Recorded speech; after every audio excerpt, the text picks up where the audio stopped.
करीब 1 वर्ष से हमारे छोटे भाई कल्बे रुशेद रिजवी जी, जिनको आपने सभी आंदोलनों में रामलीला मैदान से लेकर के हिंदुस्तान में कई स्थानों पर पतंजलि योगपीठ में बहुत बार देखा, एक बार उनका पुनः बहुत बहुत अभिनंदन है।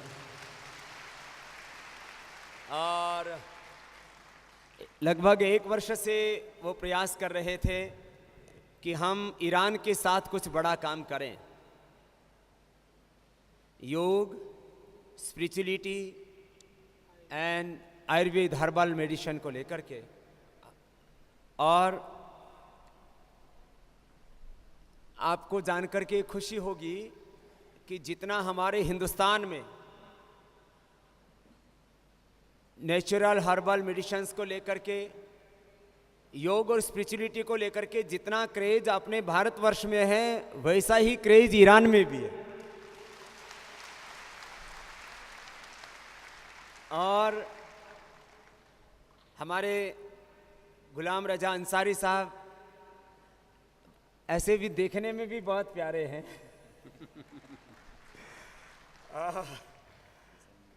और जितने ये बाहर से देखने में प्यारे हैं, उससे ज़्यादा भीतर से प्यारे हैं।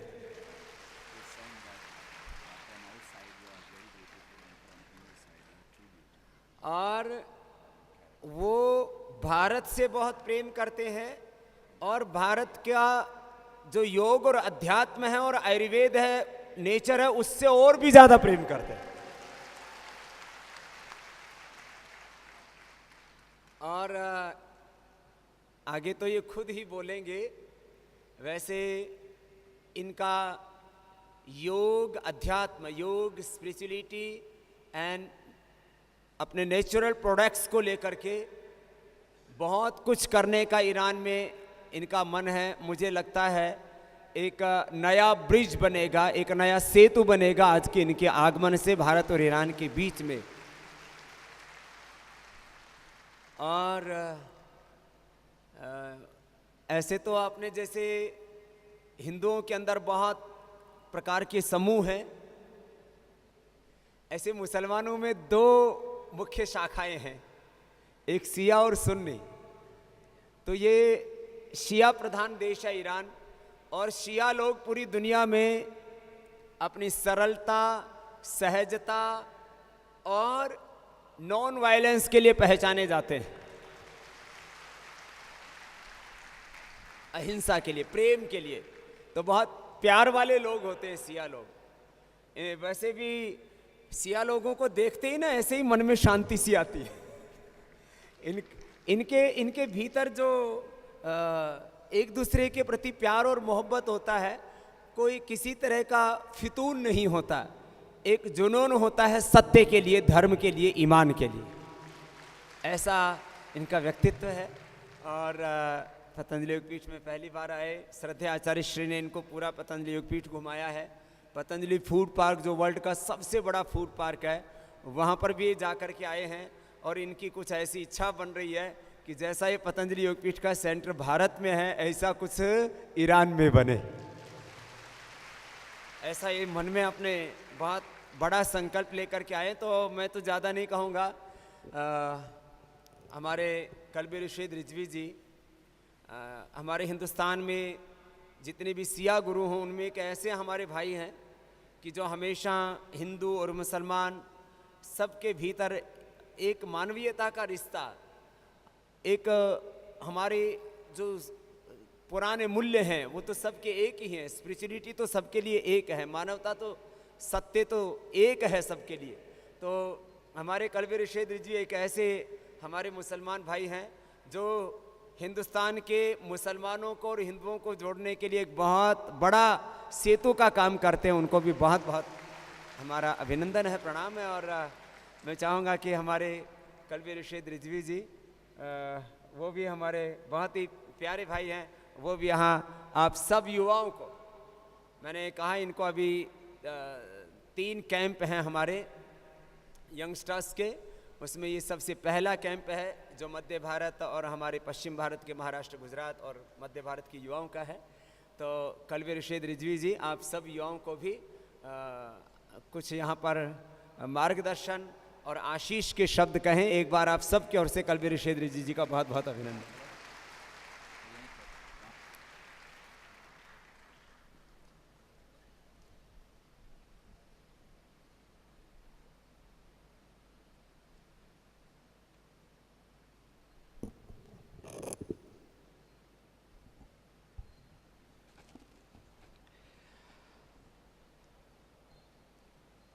सभी को मेरी तरफ से सलाम अक़ीदत, सलाम मोहब्बत।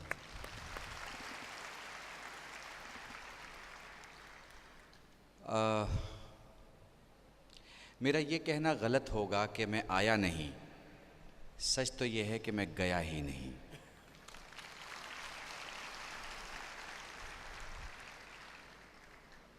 मुझे जैसा कि आचार्य श्री बालकृष्ण जी ने बताया कि स्वामी जी का प्रोग्राम चल रहा है जिसमें भारत के अलग अलग हिस्से से हमारे जवान आए हैं। 1-1.5 मिनट में अपनी बात कहना चाहूँगा, क्योंकि फिर मैं चाहूँगा कि सफ़ीर जमहूरी इस्लामी ईरान आप लोगों के सामने कुछ अपने दिल की बात कहें। देखो मेरे जवानों, मेरी बहनों, मेरे भाइयों, हम में से कोई मराठी बोलता है, कोई गुजराती बोलता है, कोई तेलुगु बोलता है, कोई तमिल की भाषा बोलता है, कोई उर्दू बोलता है, कोई हिंदी बोलता है, कोई बंगाली बोलता है, कोई पंजाबी बोलता है। अलग अलग ज़बान, अलग अलग अंदाज़, अलग अलग स्टाइल। कहीं बहुत हाई लेवल में लोग बात करते हैं, कहीं लो लेवल में बात करते हैं, कहीं बिल्कुल धीरे बात करते हैं, कहीं बिल्कुल ठेठ भाषा में बात करते हैं, कहीं बिल्कुल चिल्ला के बात करते हैं। हमारा भारत है, बड़ा खूबसूरत है, अलग अलग तरंगों में लोग बात करते हैं।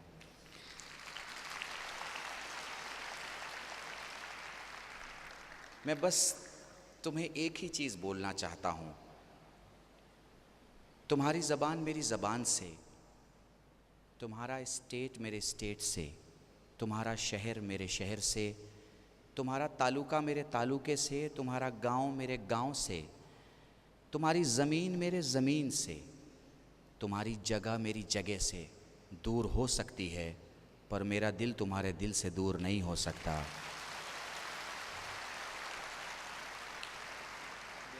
क्योंकि तुम्हारा दिल भी भारत के लिए धड़कता है और मेरा दिल भी भारत के लिए धड़कता है।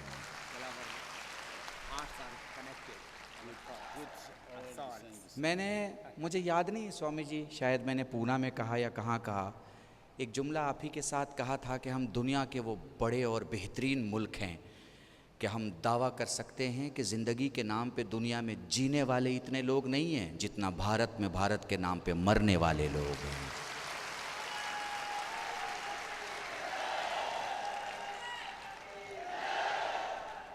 मेरे ख्याल से नारा मैं लगा दूंगा, चूँकि मैं यहाँ नारा लगाता हूँ। हाँ, और मेरे खून की स्पीड कुछ ज़्यादा हो जाती है जब मैं यहाँ होता हूँ, चूँकि हमने वो ज़माना भी देखा है जब लोग हमारा मजाक उड़ाया करते थे कि आसन सिखाने वाला हुकूमत सिखाना कैसे बताएगा, और आज भी लोगों ने देख लिया कि आसन सिखाने वाला हुकूमत सिखाना नहीं बताता और नहीं समझाता। ईमानदार ईमानदारी सिखाने निकला था और उसने सिखा दिया। इसलिए जनता ने इस ईमानदारी को सेक के बेईमानों को बाहर कर दिया और ईमानदारों को जिन्होंने सोचा उसे जगह दे दी। मैं सिर्फ एक बात कहना चाहूँगा आपसे, अगर हमारी ज़मीनें अलग हैं, अगर हमारे मकान अलग हैं और हमारा दिल एक है, तो ये ज़रूर ख्याल करना कि इस दिल की ज़मीन पर कोई गलत फसल ना उगाए, इस दिल की ज़मीन पर कोई गलत बीज ना बोए। मेरी एक बात याद रखना, वो जो गांव का किसान होता है ना, वो जहाँ गल्ला मतलब गेहूँ चना दाल जो खेत से लाता है जमा करता है, तो जमा करने के पहले जो होशियार गांव वाला होता है ना, वो ज़मीन को ठीक करता है, ज़मीन साफ रहती है, फिर उसमें गल्ला भरता है। अगर ज़मीन साफ नहीं हुई और गल्ला भर दिया तो क्या होता है, ज़मीन से चूहे निकल आते हैं, वो बेचारा भरने का काम करता है और चूहे खाने का काम करते हैं। फिर जब साल के एंड में वो दरवाज़ा खोलता है तो उसे वो नहीं मिलता जो उसने भरा था। इसलिए याद रखना, दिल की ज़मीन को सबसे पहले नफ़रतों के चूहे से साफ कर दो, फिर तुम्हें हर इंसान महान दिखेगा, हर इंसान तुम्हें ईश्वर की तस्वीर दिखेगी, हर इंसान तुम्हें भगवान की बनाई हुई मूर्ति दिखेगी। तुम्हें ना दाहिने से नफ़रत होगी, ना बाएं से, ना ऊपर से नफ़रत होगी, ना नीचे से। जब तुम खुद मोहब्बत करने लगोगे तो ऊपर वाला भी फरिश्तों से कहेगा, यही है जिसे पैदा करके मैंने फ़ख्र किया है।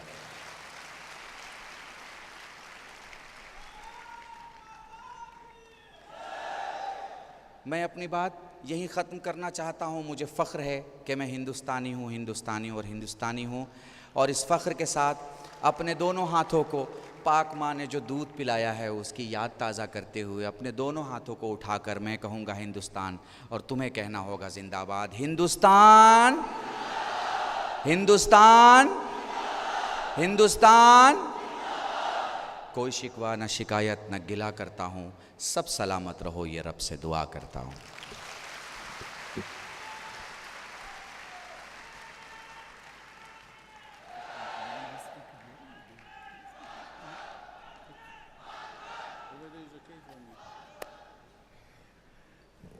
तो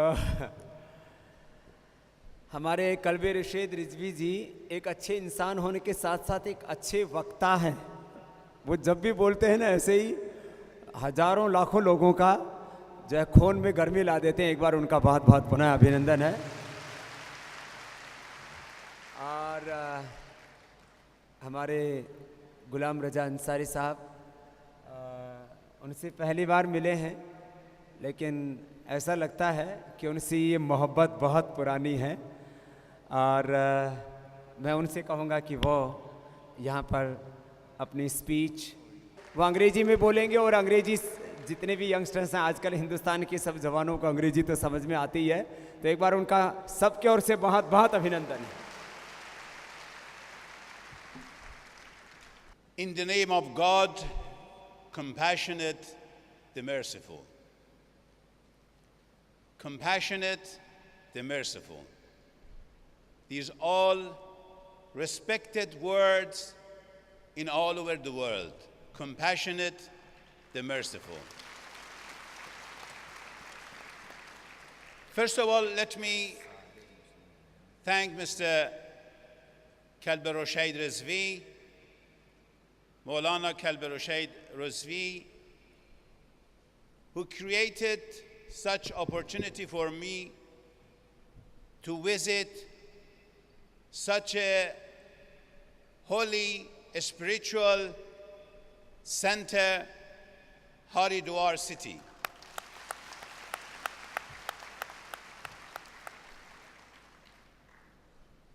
I should thank Acharibal Krishan, Dr. Acharibal Krishan, who gave a brief introduction about this center, which was really impressive, and I was really impressed about activities which is done here.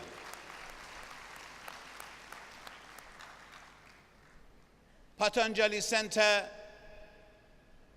is a center which people are serving people. A center which some specialists are devoting their life to serve people. In Islamic belief, the highest praise to God is serving people.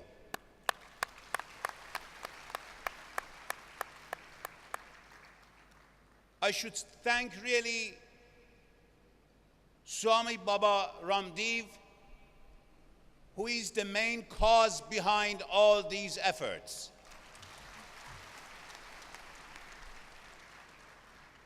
the benevolence behind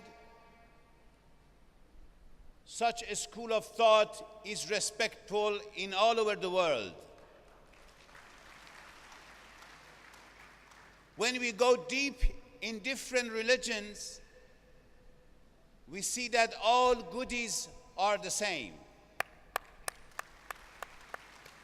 Serving people, respecting people, tolerance, coexistence is all respected in all religions.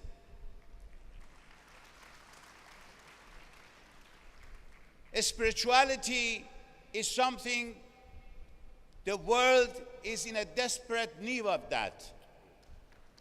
All days we are facing with new achievements of technology, but at the same time we should be very careful that all these technologies can be useful for mankind when it is under spirituality and thanks and serving people.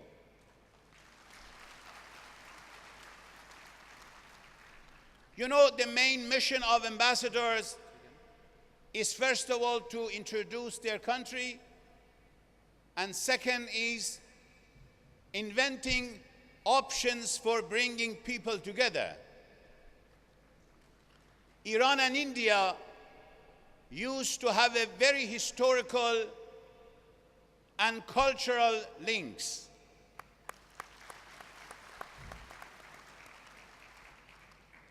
For understanding the cultural and Persian heritage, the best way, the only way, is to go to India to understand the depth of that civilization. When we are living in India, when we go around the cities, we don't feel that we are aliens. We completely feel at home.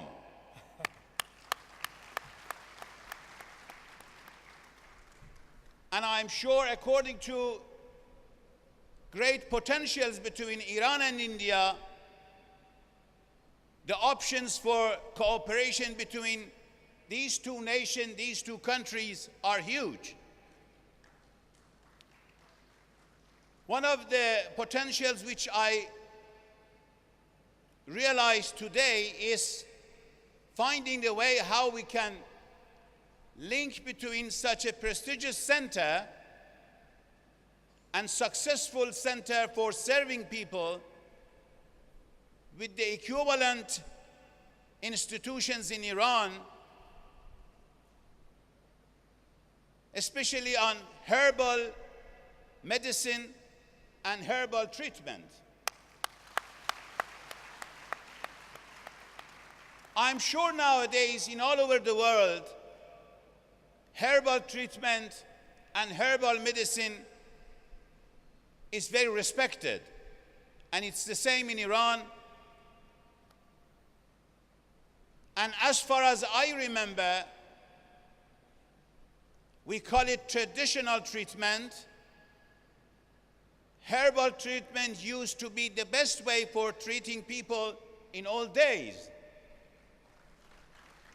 And nowadays, it's a new approach to this treatment which we all should respect, and we should find ways how we can improve it. So one of the aspects which definitely I will follow is how we can create a link between this respective center with the equivalent of them in Iran, and bringing scholars together for exchanging views, for exchanging their experiences. And the most important idea behind this center is how to serve people better.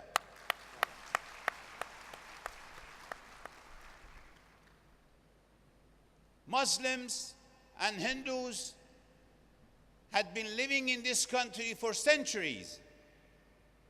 India is the best example, the pioneer of coexistence. When we talk about democracy in the world, it's a new phenomenon. Westerners who are claiming as a pioneer of democracy, I'm sure they cannot claim that they are the pioneer when the Indians come to the scene.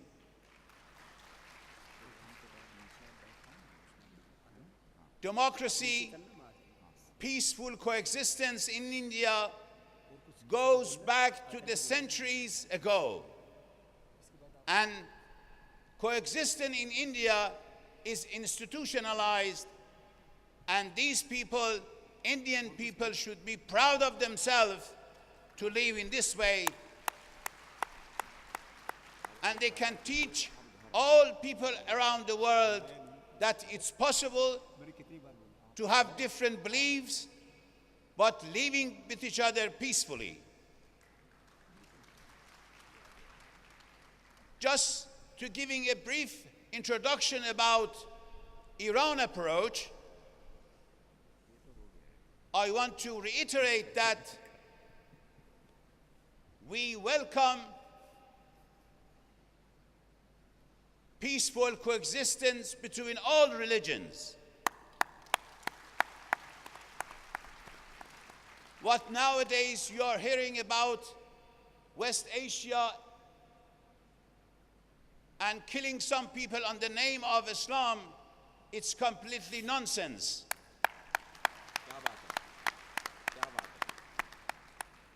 They don't believe to anything. It's just the utter brutality of some people, nothing to do with any sort of belief, nothing to do with Islam. Islam is religion of coexistence. Compassionate, the merciful is our motto, our slogan. Any Muslim, when he wants to begin anything, the first words which he should use is, in the name of God, the compassionate, the merciful. And when we come to any sort of public audience, our first word is Salamun Alaikum, means peace upon you. Islam is the religion of peace. Islam is religion of compassionate. Islam is religion of merciful. And Islam is for serving people as the best prey. Thanks to all of you. I wish you all success. I was really grateful today to be with you. I was really touched by the center which Baba Ramdev have created, and all the courage comes from His Excellency, and we hope we'll be able to create a cooperation between this center and the centers in Iran to just serving people. Something which was very, very important for me, which I heard about that, is about herbal encyclopedia. I heard that Dr. Acharya Balkrishan had produced this encyclopedia. We were really thankful to him, and I asked him, I will convey this encyclopedia and send this encyclopedia to Iran to translate it in Persian, and definitely we will send it to all Persian speaking countries like Tajikistan, like Afghanistan, and I'm sure this encyclopedia serve people, especially this will serve poor people which they are in desperate need in many countries. Thank you very much to you all. Thank you very much, His Excellency Ambassador गुलाम रजा अंसारी साहब। और सुबह हम पहली बार आपसे मिले, हमारे भाई मौलाना कलवे रुश्ते रिजवी भाई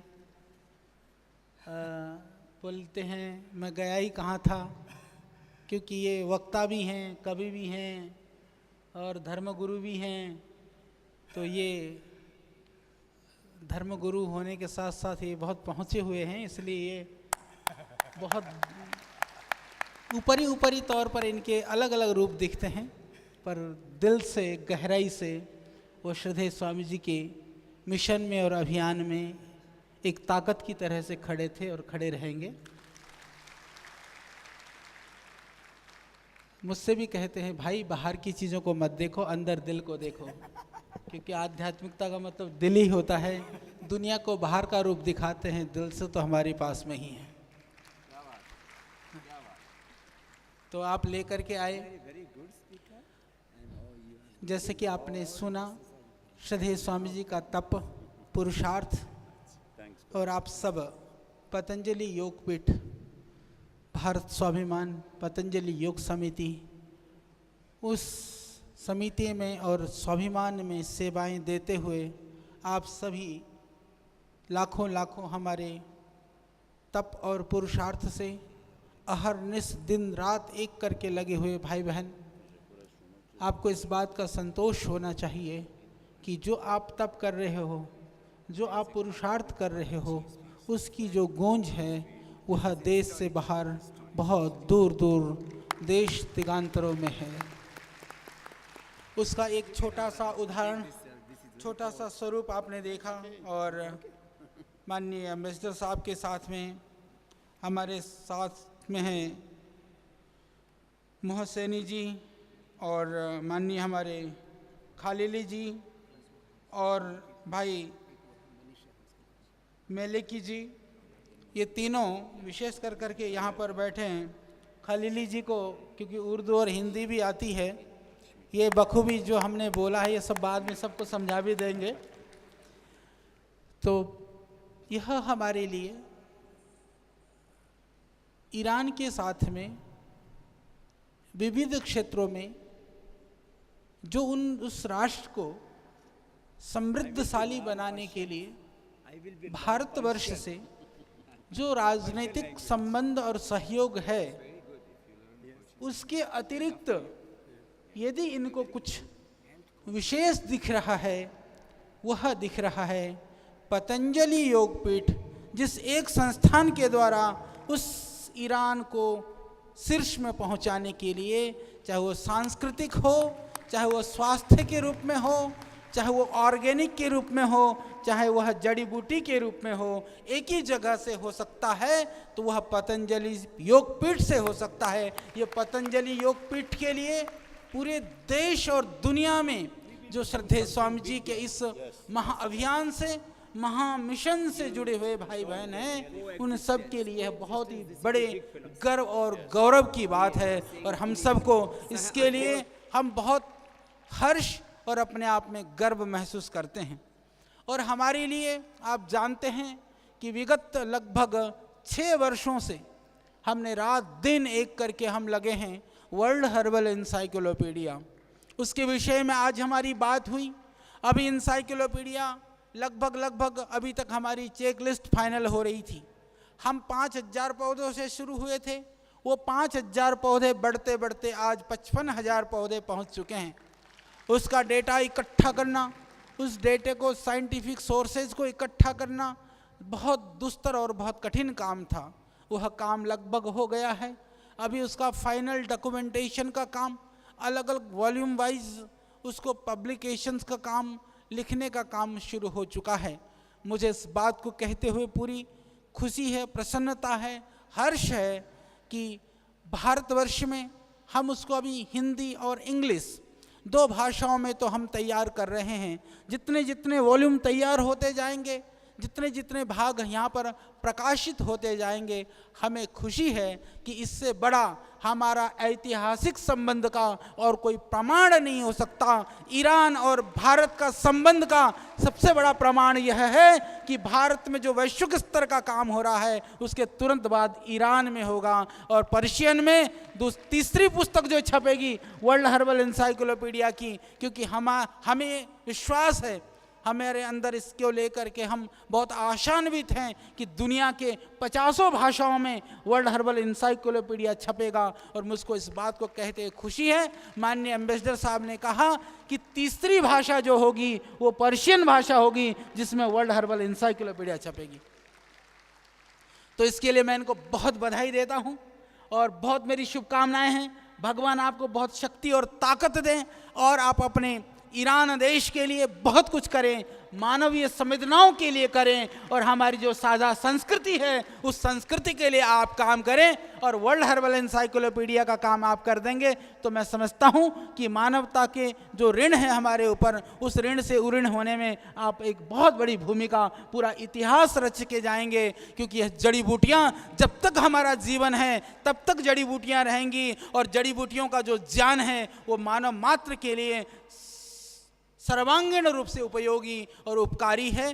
तो उस कार्य को आप करेंगे। तो पुनः आपके आगमन के लिए श्रीदेव स्वामी जी का आशीर्वाद आपको मिला, और पूरे पतंजलि योगपीठ का आप सब भाई बहन पूरी निष्ठा और ऊर्जा के साथ यहाँ पर आए हुए हैं। आप भी और ऊर्जावान ऊर्जावती होकर के यहाँ से जाएं कि ऐसे सुदूर देशों में भी जब इस योग की गूंज है, इस आयुर्वेद की गूंज है, तो घर में रह करके आप उस ऊर्जा से, उस गूंज से वंचित कैसे रह सकते हैं। तो भगवान आपको भी शक्ति दें, आपको भी ऊर्जा दें। पुनः मैं सभी हमारे मेहमानों को, सभी अतिथियों को, सभी हमारे भाई कलवे रुश्ते, हमारे रिजवी जी को, सबको मेरी बहुत बहुत आज आगमन के लिए शुभकामनाएं। बहुत बहुत धन्यवाद, बहुत बहुत धन्यवाद। ओम। तो श्रद्धेय आचार्य श्री ने भी वर्ल्ड हर्बल एनसाइक्लोपीडिया, ये दुनिया के इतिहास का सबसे बड़ा प्रामाणिक कार्य हो रहा है। महर्षि चरक, सुश्रुत, धन्वंतरी सब ऋषियों ने जितना मिलकर के आयुर्वेद के संदर्भ में काम किया, उन सब ऋषियों के कार्य को एक व्यक्ति यदि एक साथ कर रहा है तो वह श्रद्धेय आचार्य वाक्शन जी महाराज जी।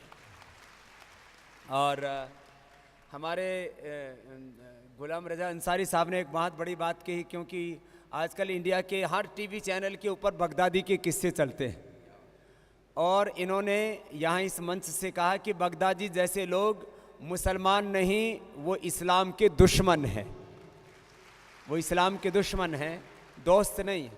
क्योंकि और वैसे भी मैंने जैसे कहा, शिया लोग बहुत शांति प्रिय होते हैं, और जैसे वो बार बार कह रहे थे, कंपैशन, लव एंड को एग्जिस्टेंस, माने सह अस्तित्व, प्रेम और करुणा, इसके ऊपर ये भरोसा करने वाले लोग हैं।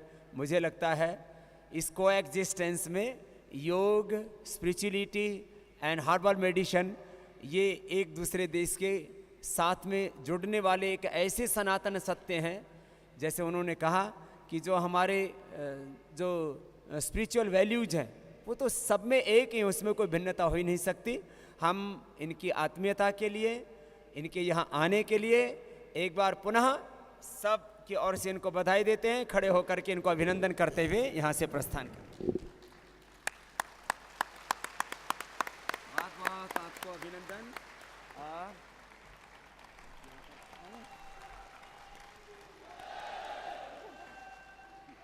I'm coming.